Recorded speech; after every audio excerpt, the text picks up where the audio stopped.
کی طرف جو نا وہ گالیاں دینا منسوب کرتے ہیں. ہم یہ کہتے ہیں کہ آپ جو نا وہ گالیاں دیتے تھے, بدزبانی کرتے تھے, فلاں کرتے تھے, فلاں کرتے تھے.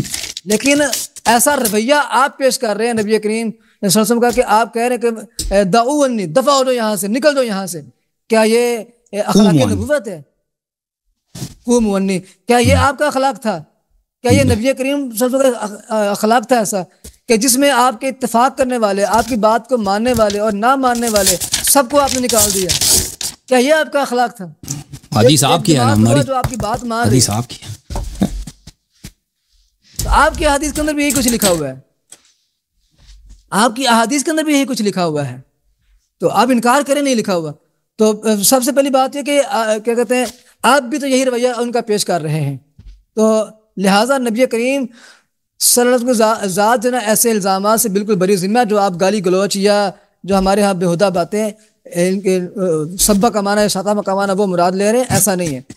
آپ کا غصے ہونا, آپ کا کسی بات پہ ناراض ہونا, یا آپ کا کسی کو ناراض ہو کر بد دعا دے دینا, اس سے یہ چیزیں مراد ہیں. تو آپ نے ان چیزوں کو اللہ تعالیٰ سے دعا کی ہے کہ اللہ جو بھی جس کسی سے بھی ایسا میرا رویہ ہو اس کو اس کے لیے گناہوں کی معافی کا سبب بنا دے اور اس کے لیے رحمت بنا دے. تو دوسری بات آپ نے وہ صحیح بخاری کے اندر روایت پیش کی کہ ان نبی اللہ غلبہ الوجہ حسبنا کتاب اللہ. آپ نے کہا کہ اس سے جو نا اختلاف جو نا وہ ثابت ہو رہا ہے. بھئی یہاں سے اختلاف نہیں ثابت ہو رہا, یہاں سے سیدنا عمر رضی اللہ تعالیٰ عنہ کا آپ کی بیماری کا خیال رکھنا ثابت ہو رہا ہے. سمجھ آگی کہ نہیں آئی؟ جو میں نے آپ کی کتاب سے ثابت کیا ہے کہ آپ کو بار بار بے ہوشی کے دورے پا رہے تھے, بے ہوش ہو رہے تھے آپ, بار بار آپ بے ہوش ہو رہے تھے. تو آپ نے جب اس صورتحال کو دیکھا, صحابہ کرام رضوان اللہ علیہم اجمعین ان کے سامنے تھی یہ ساری چیزیں, وہ سب کچھ دیکھ رہے تھے, ان کو یہ سب معلوم تھا کہ آپ کس قدر تکلیف کے اندر مبتلا ہے, کتنی مشقت کے اندر مبتلا ہے. تو آپ کو اس چیز کے اندر مبتلا کرنا یہ مناسب نہیں ہے, جبکہ ہمارے پاس اللہ رب العالمین کی کتاب موجود ہے. آپ نے ہماری پوری زندگی تربیت کی ہے, ہمیں کتاب پڑھائی ہے, قرآن پڑھایا ہے, سنت آپ نے ہمیں سکھا دی ہے, سب کچھ ہمارے پاس موجود ہے. تو اب ہمیں آپ صلی اللہ علیہ وسلم کی جو نا وہ تیمارداری کرنی چاہیے, ہمیں آپ کی صحت کا خیال کرنا چاہیے, ہمیں آپ کی تکلیف کا احساس کرتے ہوئے آپ کو تکلیف والے کاموں سے جو نا وہ اجتناب کرنے کا ہمیں بندوبست کرنا چاہیے. اچھا, پھر آپ نے کہا کہ فاختلفوا حدیث کے الفاظ ہیں کہ صحابہ کرام نے اس بات کے اوپر جو ہے اختلاف کیا, اور پھر آپ ایک طرف فاختلفوا کا لفظ بھی ثابت کر رہے ہیں, اور دوسری طرف آپ یہ بھی اس بات پہ بھی اصرار کر رہے ہیں کہ جی یہ امر جو نا وجوب کے لیے نہیں ہے. کیسی آپ جو نا وہ اللہ یہ سب باتیں کر رہے ہیں؟ یہ ممکن نہیں ہے صحابہ کرام رضوان اللہ علیہم اجمعین نبی کریم صلی اللہ علیہ وسلم کی تیمارداری کرنے کے لیے آئیں, آپ کے پاس بیٹھے ہوئے ہوں, آپ حکم دیں اور وہ آپ کی تعمیل نہ کریں, آپ کی بات کو نہ مانیں. تو لیکن جب ان کا انداز ایسا ہے اور کچھ ماحول ایسا بنا ہوا ہے, کچھ ماحول کو دیکھ کر صحابہ کرام رضوان اللہ علیہم اجمعین نے جو نا ایسا اقدام کیا کہ انہوں نے قلم دوات دینے سے نہ وہ انکار کیا, اور انہوں نے اس بعض صحابہ نے اسی کی تائید کی کہ جی نہیں دینا چاہیے یہ. تو اس سے ان کا خیال رکھنا ثابت ہو رہا ہے, ان کا آپ صلی اللہ علیہ وسلم کی تیمارداری کرنا ثابت ہو رہا ہے, ان کا آپ کی بیماری کا لحاظ رکھنا ثابت ہو رہا ہے. اس سے اختلاف ثابت نہیں ہو رہا. آپ کے ذمہ یہ میرا سوال تھا کہ آپ نے سیدنا عمر رضی اللہ تعالیٰ کی مخالفت ثابت کرنی ہے. سیدنا عمر رضی اللہ تعالیٰ مخالفت کی ہی نہیں ہے. اگر کسی کام کے اوپر ان کے مخالفت کسی کام کے کہنے کے اوپر اس کے مناسب جواب دینا مخالفت ہی ہے, تو آپ جب حدیث منزلت پیش کرتے ہیں, یعنی کہ حدیث صحیح ہے, انت منی بمنزلۃ ہارون من موسیٰ, اس روایت کو آپ لے لیں, اس کو مکمل پڑھیں. نبی کریم صلی اللہ علیہ وسلم نے کیا کہا تھا سیدنا علی رضی اللہ عنہ کو کہ آپ میرے بعد جناب یہ مدینہ منورہ کے امیر بن رہے ہیں. تو سیدنا علی رضی اللہ عنہ نے کیا فرمایا تھا, اے نبی کریم صلی اللہ علیہ وسلم, کیا آپ مجھے عورتوں اور بچوں کے اوپر آپ مجھے اپنے پیچھے چھوڑ کر جانا چاہتے ہیں؟ تو یہ کیا ہے؟ یہ رد نہیں ہے نبی کریم صلی اللہ علیہ وسلم کی بات کا, آپ کے حکم کو رد نہیں کیا جا رہا. تو بھائی یہ رد نہیں ہے, کیونکہ نبی کریم صلی اللہ علیہ وسلم نے ان کا خود آگے ان کو سمجھا دیا کہ بھئی میں آپ اس بات کو پسند نہیں کرتے کہ آپ میرے لیے ایسے ہارون علیہ السلام جو ہے نا وہ موسیٰ علیہ السلام کے لیے تھے. تو ہم تو اس کو رد نہیں سمجھیں گے, کیونکہ ہمارے دلوں میں سیدنا علی رضی اللہ عنہ کی بھی محبت ہے. سارے صحابہ کرام ہمارے ایمان کا حصہ ہیں, ہمارے دلوں کی دھڑکن ہے, ہماری آنکھوں کا نور ہے انشاءاللہ العزیز. لیکن میں کہنے کا مقصد یہ ہے کہ جس طرح یہ حکم ہے سیدنا علی رضی اللہ عنہ کہ آپ میرے بعد یہ خلیفہ بن جائیں، لیکن آگے سے علی رضی اللہ عنہ کے کہہ رہے ہیں کہ کیا آپ مجھے عورتوں اور بچوں کے اوپر مقرر کر کے جائیں گے؟ یہ یعنی کہ انداز تنقید والا ہے، ایسا انداز ہے کہ جیسے انسان آگے سے جو نا وہ کسی بات کے اوپر الجھ رہا ہو. لیکن اس کے باوجود نبی کریم صلی اللہ علیہ وسلم نے اپنی شفقت کا مظاہرہ کرتے ہوئے انہیں سمجھایا کہ نہیں بھائی ایسی بات نہیں ہے، آپ کا مقام اپنی جگہ پر ہے، آپ کی جو سب کچھ اپنی جگہ پر، لیکن آپ کو میں یہ مقام دینا چاہتا ہوں، تو یہ آپ کا مقام ہے. تو حکم کے مقابلے میں اگر کوئی آدمی کی مناسب کلمات بول دیتا ہے، کوئی اچھے کلمات بول دیتا ہے، تو اس کو مخالفت نہیں کہا جاتا اللہ یاری صاحب. اور اسی طرح ایک اور واقعہ میں آپ کے سامنے پیش کرتا ہوں. یہ امالی مرتضیٰ کے اندر جو نا وہ سید مرتضیٰ انہوں نے یہ واقعہ لکھا ہے، اور دیگر آپ کی تفسیر اور حدیث کی کتابوں کے اندر بھی یہ واقعہ موجود ہے کہ جب سیدہ ماریہ قبطیہ سلام اللہ علیہا کے اوپر وہ تہمت کا ایک واقعہ پیش آیا کہ ان کے ساتھ جناب جو ان کے جو قبطی ایک کزن تھے، غالباً کیا تھے، چچا ذات تھے یا مامو ذات تھے، مجھے یاد نہیں رہا، جو بھی تھے، تو ان کے ساتھ ان کا یہ معاملہ جو نا یہ مشہور ہو گیا تھا کہ شاید ان کے ساتھ کیا کہتے ہیں کسی غلط کام میں ملوث ہیں. کس نے کیا تھا؟ کس نے مشہور، وہ بھی بتانا کس نے مشہور کرایا تھا، وہ بھی بتائیں وہ بھی بتائیں کس نے کرایا، کس نے کرایا، بتائیں نا، آپ بتائیں کس نے کرایا تھا. آپ بتائیں، آپ واقعہ آپ نقل کر. نہیں میں تو ایک زبانی بیان، آپ کے اماں جی نے کیا تھا نا، نہیں اس آپ نے کے اماں جی نے کہا، کہا غلط بات، بالکل انہوں نے کیا تھا. اچھا بات سنیں، ابو بکر عمر نے اور ان کے اماں جی نے کیا تھا. سیدنا علی رضی اللہ تعالیٰ عنہ کو نبی کریم صلی اللہ علیہ وسلم نے یہ حکم دیا کہ جاؤ، جا کے تم دیکھو، اگر تم اس کے پاس اس کو پاؤ تو اس کو وہیں پہ قتل کر دینا. سیدنا علی رضی اللہ عنہ کو یعنی کہ تلوار دے کر بھیج رہے ہیں کہ جاؤ میں تمہیں تلوار دے کر بھیج رہا ہوں، اگر تم اس کے پاس پاؤ تو اس کو قتل کر دینا. تو لیکن جب سیدنا علی رضی اللہ عنہ وہاں پر پہنچے، تلوار لے کر گئے، قتل کرنے کے ارادے سے گئے، تو قتل کرنے کی نیت سے گئے ہیں، تو وہاں پر جا کر دیکھا تو اس آدمی نے جب علی رضی اللہ عنہ کو آتے ہوئے دیکھا تو وہ بھاگ کھڑا ہوا، اور بھاگتے بھاگتے ایک درخت کے اوپر چڑھ گیا، جا کر درخت کے اوپر چڑھ کے الٹا لٹک گیا، اور الٹا لٹکنے کی وجہ سے اس کا جو سطر تھا وہ کھل گیا. ٹھیک ہے، سطر کھلنے کی وجہ سے سیدنا علی رضی اللہ عنہ کے سامنے اس کا یہ واقعہ یعنی کہ ظاہر ہوا کہ وہ تو اس کے اندر تو مردانہ خصلتیں ہی موجود نہیں ہیں، تو اس کا بدکاری کرنا پھر کیسے ممکن ہے؟ تو جب وہ مرد ہی نہیں ہے تو بدکار وہ کیسے ہو سکتا ہے؟ تو اس نے آ کر اس کو چھوڑ دیا، اور نبی کریم صلی اللہ علیہ وسلم کو آ کر بتلایا کہ اللہ کے نبی آپ نے مجھے حکم دیا تھا اور میں آپ کے حکم کی تعمیل کرنے کے لیے گیا تھا. میں ٹھیک ہے تعمیل کرنے کے لیے گیا تھا، اور بڑے پرجوش انداز کے ساتھ پورا جذبہ لے کر گیا تھا اس کی تعمیل کرنے کے لیے. لیکن وہاں پر میں نے یہ صورتحال دیکھی ہے کہ وہ آدمی اس نے ممکن نہیں کہ وہ بدکاری کر سکے، تو لہٰذا میں اس کو چھوڑ کے آ گیا ہوں. تو لہٰذا جو ہے نا وہ میں نے اس کو چھوڑ دیا ہے. تو یہاں پر بھی سیدنا علی رضی اللہ عنہ ظاہری طور پر اگر آپ کے الفاظ کو دیکھا جائے تو انہوں نے آپ صلی اللہ علیہ وسلم کے حکم کی مخالفت کی ہے، خلاف ورزی کی ہے، حالانکہ آپ کا حکم کیا تھا؟ قتل کر دینا تھا.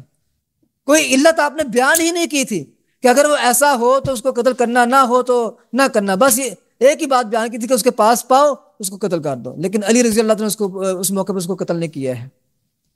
تو یہ بھی ان کی مخالفت ہے. لیکن نبی کریم صلی اللہ علیہ وسلم نے ان کی بات کو جو برقرار رکھا کہ بھئی ٹھیک ہے، اس نے جو ہے ایک مناسب چیز کے اوپر ایک مناسب رد عمل دیا ہے، ٹھیک ہے، اس کو ناحق قتل نہیں کیا ہے، تو کوئی مسئلہ نہیں ہے.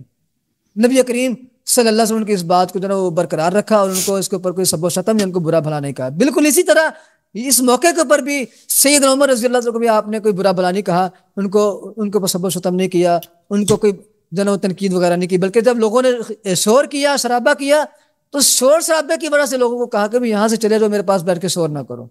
اس شور کی وجہ سے کہا ہے سیدنا عمر رضی اللہ عنہ کی بات کے رد میں انہوں نے یہ بات نہیں کی.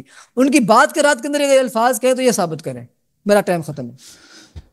بسم اللہ الرحمن الرحیم. محترم ناظرین، میں نے ان کو اپنے کتاب سے دکھا دیا، حدیث بڑا واضح ہے. رسول اللہ صلی اللہ علیہ وسلم نے کہا قلم کاغذ لے کے آؤ تاکہ میں وصیت کر دوں، اس کے بعد تم کبھی گمراہ نہ ہو جاؤ. اس کے جواب میں عمر نے کہا عندنا کتاب اللہ، عندنا کتاب اللہ غلبہ الوجع کہ حسبنا کتاب اللہ. اس کے جواب میں عمر نے کہا، ٹھیک ہے نا. تو یہ واضح مخالفت ہے. اور پھر میں نے بخاری کے عبارت کی فذهبوا يردون علیہ، وہی صحابہ کا گروہ جو عمر کا موافق تھا، عمر اس میں شامل ہے، یہ لوگ قریب ہو گئے رد کرتے ہوئے رسول اللہ صلی اللہ علیہ وسلم کی باتوں کو ٹکراتے ہوئے ان کے قریب اختر ہو گئے. تو رسول صلی اللہ علیہ وسلم نے ان سے کہا کہ مجھے چھوڑ دو، یہاں سے نکل جاؤ. ان کو بھگا دیا گھر سے. اور یہ کہہ رہے ہیں کہ بھائی مخالفت ثابت کرو. بھائی مخالفت ثابت ہو گئی، آپ نہیں دیکھ رہے تو آپ کی پرابلم ہے. اب سب لوگوں کو پتہ چل گیا کہ مخالفت ہے. نبی موافقت یہ ہوتا ہے، بھائی موافقت یہ ہوتا نا، نبی صلی اللہ علیہ وسلم نے کہا قلم کاغذ لے کے آؤ، قلم کہتے ہیں فرمائی، لکھتے ہیں وہاں. بھلے موافقت یہ ہوتا، مخالفت یہی ہے کہ کتاب اللہ کافی ہے، یعنی اس کاغذ کی ضرورت نہیں ہے. ٹھیک ہے نا، نبی غلط کہہ رہے ہیں. جب کتاب اللہ کافی ہے تو وصیت کی کیا ضرورت؟ یہ واضح مخالفت ہے. اچھا آپ نے کہا قوموا عنی، نکال دیا دفع ہو جاؤ. یہ کہاں یہ دفع ہو جاؤ نہیں ہے، قوموا عنی کا مطلب ہے یہ دفع ہو جاؤ. قوموا عنی، یہاں سے نکل جاؤ، بھاگ جاؤ یہاں سے. دعونی، مجھے چھوڑ کے چلے جاؤ. یہ سب الفاظ واضح ہیں. آپ کہہ رہے ہیں کہ بھئی یہ تذلیل نہیں، کیوں یہ بے عزتی ہے، یہ تذلیل ہے، ان کو ذلیل کر کے گھر سے نکال دیا. اچھا آپ نے خود، آپ کے اپنے الفاظ تھے شیخ صاحب، آپ کے امی جان نے روایت کی ہے کہ 2 آدمی آئے نبی صلی اللہ علیہ وسلم کے بعد، نبی صلی اللہ علیہ وسلم نے ان کو برا بلا کہا. یہ میرے الفاظ نہیں، آپ نے خود کہا برا بلا کہا ہے. ٹھیک ہے نا.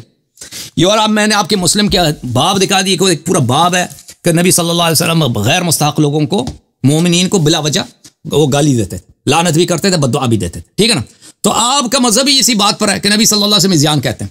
ابھی تک آپ یہی کر رہے ہیں کہ وہ اذیان کہہ رہے تھے. اب اور دوبارہ کہتے ہیں کہ بھائی نہیں، بھائی بہت ہی عجیب باتیں کہ سب جو ہے یہ سب کا مطلب گالی نہیں ہوتا. یہ کون ان باتوں پہ اعتبار کرتا ہے؟ اچھا آپ نے کہا کہ نبی صلی اللہ علیہ وسلم نے تبوک کے وقت جب امیر المومنین علیہ السلام کو مدینے چھوڑا ہے تو انہوں نے کہا ہے کہ آپ کیا تخلفنی فی النساء والصبیان، تو انہوں نے یہ سوال کیا، یہ مخالفت ہے. تو آپ کو پورا واقعہ سنانا چاہیے نا. کیوں ایسی باتیں کر رہے ہیں آپ شیخ صاحب؟ ہمیں مجبور کر رہے ہیں ایسی باتوں پہ ٹائم ضائع کر رہے ہیں. وہ بھائی اصل واقعہ یہ تھا کہ پہلی بات یہ ہے کہ جب رسول اللہ صلی اللہ علیہ وسلم نے امیر المومنین علیہ السلام کو مدینے چھوڑ کے آیا تھا تو منافقین نے باتیں شروع کی کہ ان کا آپس میں اختلاف ہو گئی ہے. اختلاف ہو گیا، کیوں ان کو مدینہ چھوڑ کے گئے؟ کیونکہ ہمیشہ جس جنگ میں بھی جاتے تھے نا تو علی علیہ السلام کو ساتھ لے کے جاتے تھے. تو امیر المؤمنین علیہ السلام نے اپنا دامن پاک کرنے کے لیے اور اپنا یہ ثابت کرنے کے لیے کہ ہمارے اور رسول اللہ صلی اللہ علیہ وسلم کے درمیان کوئی کشیدگی نہیں ہے، وہ ان کی افواہوں کا کہ بھئی نبی صلی اللہ علیہ وسلم کی زبان سے جب اس کا رد ہوگا تو یہ بات ثابت ہو جائے گا. ٹھیک ہے نا. تو یہ مخالفت نہیں ہے، یہ مخالفت عمر نے یہ تو نہیں کیا نا کہ مخالفت، یہ کوئی توضیحی سوال کیا ہو. نبی صلی اللہ علیہ وسلم کہہ دیں کہ میں قلم کاغذ لے کے آؤں، میں وصیت لکھنا چاہتا ہوں، اس نے توضیحی سوال کیا ہو، کیا ابھی لکھنا چاہتے ہیں یا بعد میں لکھنا چاہیں گے؟ اس طرح تو سوال تو نہیں کیا نا، جیسے علی علیہ السلام نے سوال کیا کہ کیا آپ مجھے عورتوں اور بچوں کے درمیان چھوڑ کے جا رہے ہیں. عمر نے کہا واضح مخالفت کی، حسبنا کتاب اللہ بولا، اور اس کا یحجرو بولا کہ یہ جو ہے بیہودہ باتیں کر رہے ہیں. پھر آپ نے عمالی منتزع کا جو حوالہ دیا بھائی، اس کا پورا واقعہ کیوں آپ نے پڑھا ہے شیخ صاحب؟ ادھر دیکھو وہ حدیث آپ نے پڑھی ہے ویسے حافظ، یہ دیکھو وہ واقعہ جو ہے اس طرح، یہ ہماری کتابوں میں یہ واقعہ لکھا ہے. اس میں یہ ہے کہ جب رسول اللہ صلی اللہ علیہ وسلم کو امیر المومنین علیہ السلام کو بھیجا، خود معک سیف ذوالفقار، وہاں پہ چلے جاؤ اور شخص کو پالو تو اس کو قتل کرو.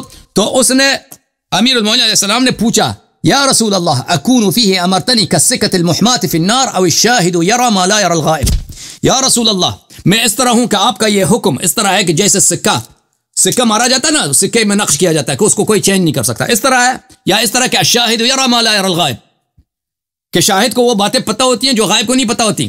ٹھیک ہے نا. اس طرح ہے، یعنی مجھے وہاں پر یہ حکم میں اجازت ہے کہ میں، کیونکہ اس کی وجہ یہ ہے کیونکہ نبی صلی اللہ علیہ وسلم کو بخوبی پتہ تھا کہ اس کی زوجہ جو بے گناہ، نبی کو پتہ ہے. اب لوگوں کی جانب سے تہمت، ان کے لوگوں کی جانب سے، منافقین کی جانب سے تہمت لگی ہے ان کی پاک دامنی پر کہ حضرت ماریہ جو ہے، وہ بخاری، یہ مسلم میں بھی موجود ہے یہ واقعہ، اس کے اشارے ہیں مسلم کے آخر میں کہ ماریہ نے غلط کام کیا اپنے چچا کے بیٹے کے ساتھ. تو نبی صلی اللہ علیہ وسلم نے فرمایا فدیتک یا علی، میں تجھ پہ فدا ہوں یا علی، بل الشاہد یری ما لا یری الغائب. نہیں، آپ کو اختیار ہے کہ اگر آپ کو پتہ چل جائے کہ وہ شخص بے گناہ ہے تو اس کو قتل نہ کر. تو پھر وہ اس طرح ہوا نا، نبی صلی اللہ علیہ وسلم نے وہاں پہ کھلی اجازت دی ہے. واقع کرتاس میں فرمایا کہ ایتونی بکتاب اکتب لکم کتابا لن تضلوا بعدہ ابدا، میرے بعد کبھی گمراہ نہ ہو جاؤ گے. یہ فرمایا نا، اس میں چھٹی تو نہیں دیا ترک کرنے کی. اور عبداللہ ابن عباس کا رونا، بار بار رونا، اور یہ تو پھر رسول صلی اللہ علیہ وسلم نے کہا ان کو نکال دینا. اچھا آپ کہتے ہیں آپ کی کتابوں میں قوموا عنی لکھا ہے اور یہ ادب کے خلاف ہے بھائی. اور بھائی ادب کے خلاف نہیں ہے قوموا عنی. جب صحابہ کہتے ہیں کہ رسول صلی اللہ علیہ وسلم ہذیان کر رہے ہیں، ہذیان، یہ تو ہذیان تو ثابت ہے نا آپ کی کتاب. اور بھائی شیخ صاحب ہذیان ثابت ہے نہیں ہے؟ اوے حجرہ کا ہذیان ہے یا نہیں؟